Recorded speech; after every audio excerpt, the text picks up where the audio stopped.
क्यों है अम्बेडकर जी को लेके नेगेटिव थॉट्स क्यों हैं?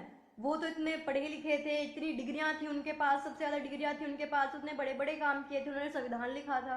तो मैं उनको एक जवाब देना चाहती हूँ भाइयों, अगर इतनी बुद्धि थी ना उनमें, तो वो अपने देश का संविधान खुद लिखते, दूसरे देश से कॉपी पेस्ट नहीं करते।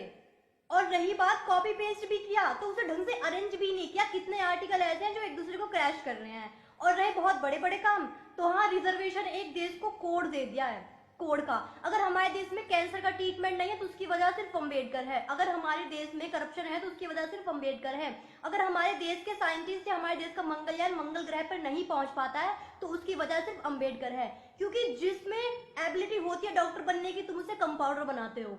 और जिसमें एबिलिटी होती है कंपाउंडर बनने की, उसे तुम डॉक्टर बनाते हो। जिसमें साइंस की नॉलेज होती है अच्छी, जो अच्छे मार्क्स डिजर्व करता है, उसका सिलेक्शन तुम करते हैं। इस मैडम को कोई संविधान पढ़ाओ, हिंदू कोड बिल पढ़ाओ, और कैंसर का, शायद जिसको कैंसर भी है, उसका ट्रीटमेंट भी कर दो।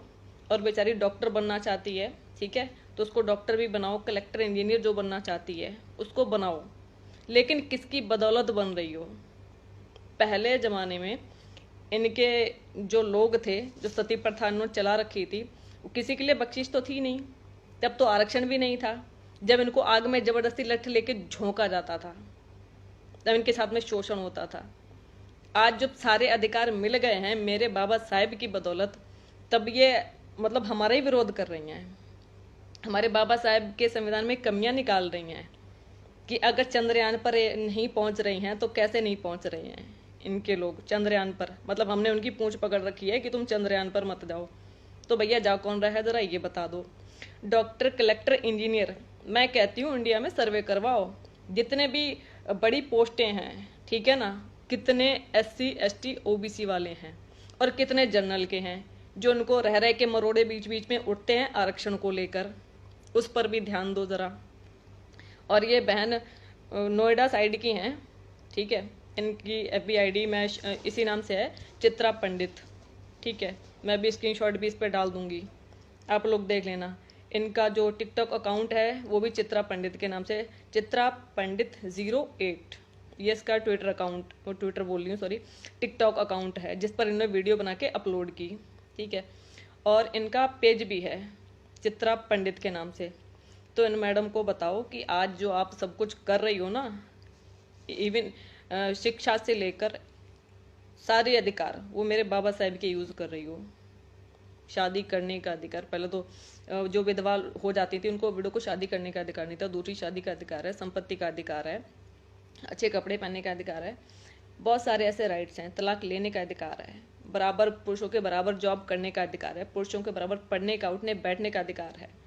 आजकल तो नया ट्रेड चल रहा है लिविंग रिलेशन वाला, वो भी सब अधिकार कहाँ से मिल रहे हैं इनको, जो आज ये बात कर रही हैं, ठीक है। और रहा सवाल कि बोल रहे हैं कि अवेबिलिटी मतलब जो होती है, ठीक है ना, योग्यता, ठीक है, कि जिनमें योग्यता होती है, तो योग्यता वाले अंडानी अंबानी कौन हैं? SC ST के हैं, जो यहाँ हम लोग का गरीबों का पैसा खा करके बाहर जा रहे हैं, जरा बताना। जो करप्शन जो हो रहा है इंडिया में, ठीक है ना, दुनिया भर का, वो कहाँ जा रहा है पैसा? SC ST वाले खा रहे हैं? अरे हमारे लोग भूखे मर रहे हैं, जो गरीब लोग हैं, ठीक है ना। रहा सवाल आरक्षण का, हमने कभी आरक्षण नहीं मांगा था, आप बात कर रही हो आरक्षण के ऊपर। तो एक काम करो मैडम, आप जातिवाद खत्म करवा दो, आरक्षण वैसे ही खत्म हो जाएगा। जब कोई ऊंच नीच नहीं रहेगा, भेदभाव नहीं होगा, तो आरक्षण वैसे ही खत्म हो जाएगा। क्या जरूरत है आरक्षण की? आप पढ़ो प्राइवेट स्कूल में, महंगे अच्छे स्कूल, और हम लोग सरकारी में पढ़ते हैं, तब योग्यता हासिल करते हैं। तो क्या आपके साथ कंपटीशन हो सकता है इस बात का? बताओ, आप भी सरकारी में पढ़ो ना हमारे साथ, क्यों नहीं पढ़ते हो आप लोग सरकारी में? झोपड़ी में रहो आके, खेती करो आके, नाले साफ करो आके, आओ गांव में आओ। आप हमारे साथ बैठना पसंद नहीं करते, इतना जातिवाद किया गया है, इतना, ठीक है। एक काम करो, आरक्षण खत्म कर दो, शौक से कर दो, मेरी तरफ से बेस्ट ऑफ लक, ठीक है। लेकिन जो 5000 साल की गुलामी हमसे करवाई थी ना, जो हमें गुलाम बना के रखा था ना, ज्यादा नहीं, 1 साल के लिए गले में हांडी और पीछे झाड़ू बांध के घूम लो मैडम, औकात पता लग जाएगी। 1 साल में आप आरक्षण खत्म कर देना, I am agree with you, ठीक है, मैं बिल्कुल आपके साथ समर्थन में हूँ। और दूसरा, जातिवाद खत्म कर दो। कोई पंडित नहीं रहेगा, कोई ब्राह्मण नहीं रहेगा, कोई जनेऊ नहीं पहनेगा। अगर SC ST वाले गटर साफ करेंगे तो तुम भी करोगे गटर साफ, है समझ में। अगर चपरासी की नौकरी SC ST वाले करेंगे तो तुम भी करोगी चपरासी की नौकरी, ठीक है। और इस सर्वे करवाया जाए, जितने भी उच्च पद हैं, चाहे वो प्रोफेसर लेवल के हों, IAS वाले हों, किसी भी लेवल के हों, ठीक है, वहां पर सारे बराबर होंगे, SC ST OBC और जनरल। कोई किसी के साथ भेदभाव नहीं करेगा, कोई किसी को जाति सूचक गाली नहीं देगा, कोई किसी को ऊंच नीच नहीं बोलेगा, आया समझ। करो तुम, आरक्षण खत्म करो और बाबा साहब के संविधान में कमियां निकालो। तुम्हारे लोग भी तो पढ़े लिखे थे, बाबा साहब ने संविधान क्यों लिखा, उनको जिम्मेदारी क्यों सौंपी? पहले पढ़ तो लेती, उसके बाद में ही बकैती कर लेती मैडम, या सिर्फ कमियां मतलब कान फूंक दिया और आके तुमने जहर उगल दिया अपना। आरक्षण खत्म करना चाहती हो, करो, शौक से करो। चंद्रयान पे जाना है या सूरजयान पर जाना है, आसमान में जाना है मैडम, जा, कहीं भी जा। लेकिन बाबा साहब को गलत बोला ना तो सोच लेना। और ज्यादा दिक्कत है तो मुझसे आकर बहन जी मिल ले, ठीक है ना। मैं हिंदी में संविधान के बारे में भी समझा दूंगी तुझे, और आरक्षण के बारे में भी समझा दूंगी, और क्यों दिया गया उसके बारे में भी समझा दूंगी, क्योंकि सारी बातें मैं यहाँ पर नहीं बोल सकती, है ना। अब क्योंकि आप मुझे देख नहीं रही हो, आप मुझे सुन रही हो, सामने आप जब आमने सामने होंगे तो अच्छे से बात हो पाएगी। आपको गाली भी नहीं दूंगी मैं, गलत भी नहीं बोलूंगी, आपको उंगली से टच भी नहीं करूंगी, इस बात का प्रॉमिस है मेरा। बहन, मेरे सामने आकर बात करो।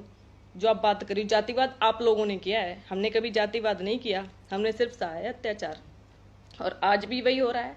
लॉकडाउन में बताओ कौन कर रहा है? लॉकडाउन हुआ है अच्छे के लिए हुआ है, ठीक है, मैं एग्री करती हूँ इस बात के लिए, लेकिन भूखा कौन मर रहा है ये तो बताओ। गरीब मजदूर लोग, गरीब लोग, उनको खाने के लिए नहीं है। मैंने आगरे का वीडियो देखा था कल NDTV पर, ठीक है, दूध फैला हुआ था, मुझे रोना आ रहा है सच में। एक तरफ 4 कुत्ते दूध पी रहे थे और एक बुजुर्ग आदमी ऐसे हाथ से मटके में दूध भर रहा था। ये हाल करके रखा है तुमने हमारे लोगों का। और बात करते हो तुम आरक्षण की, बात करते हो तुम बराबरी की। कितनी जॉब्स में है बताओ हमारे हाई, मतलब जो बड़ी जॉब्स हैं, हाई लेवल की जो जॉब है, कितने हमारे लोग हैं? SC ST के कितने लोग हैं? कितने माइनॉरिटीज के लोग हैं? बताओ, जवाब दो।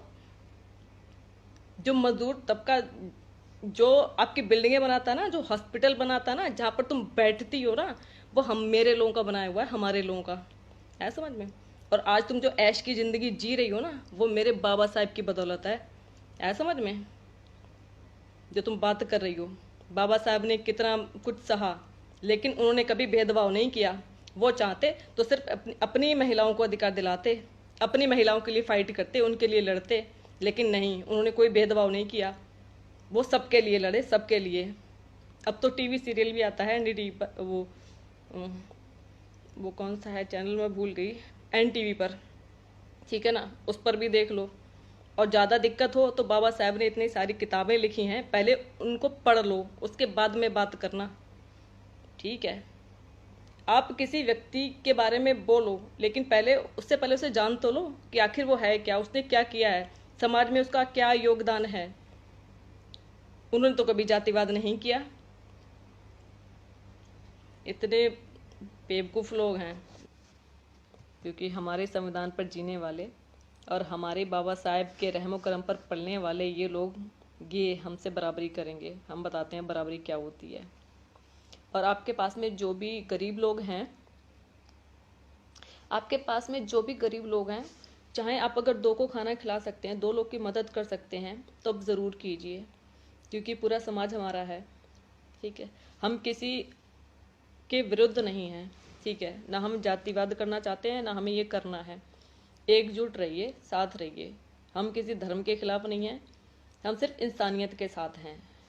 लेकिन ये लोग जो कर रहे हैं ना जातिवाद, उसका मुंह तोड़ जवाब दीजिए, और जो ज़्यादा बोले उसका मुंह तोड़ दीजिए सीधा।